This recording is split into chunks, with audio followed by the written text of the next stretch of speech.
بسم اللہ الرحمن الرحیم۔ قرآن پاک میں اور محمد وآل محمد علیہ السلام کے فرمان میں کہا گیا کہ جب انسان بالغ ہوتا ہے تو اس پہ روزے فرض کر دیے گئے ہیں۔ تو جن مومنین نے اپنے امام کی نافرمانی کی ہے ان کے لیے شریعت مقدسہ میں ایک سزا اور کفارہ مقرر کیا گیا ہے۔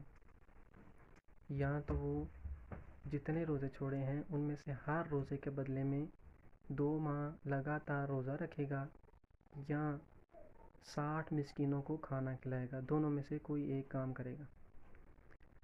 اگر وہ روزے نہیں رکھ سکتا مریض ہونے کی وجہ سے تو وہ 60 مسکینوں کو کھانا کھلا دے۔ اگر 60 مسکینوں کو کھانا بھی نہیں کھلا سکتا تو جتنے ممکن ہو 50 کو کھلا دے، 40 کو کھلا دے۔ لیکن اگر وہ یہ بھی نہیں کر سکتا تو اسے کہا گیا کہ اللہ سے توبہ کرے کہ وہ آئندہ ایسی حرکت نہیں کرے گا۔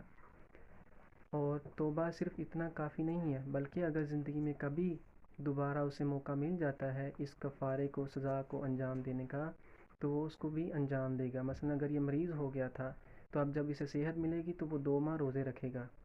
اگر یہ غریب ہے، 60 مسکینوں کو کھانا نہیں کھلا سکتا تھا، تو جب کبھی اسے اللہ پیسے دے گا تو 60 مسکینوں کو کھانا کھلائے گا، اور ہر روزے کے بدلے میں۔ والحمد للہ رب العالمین۔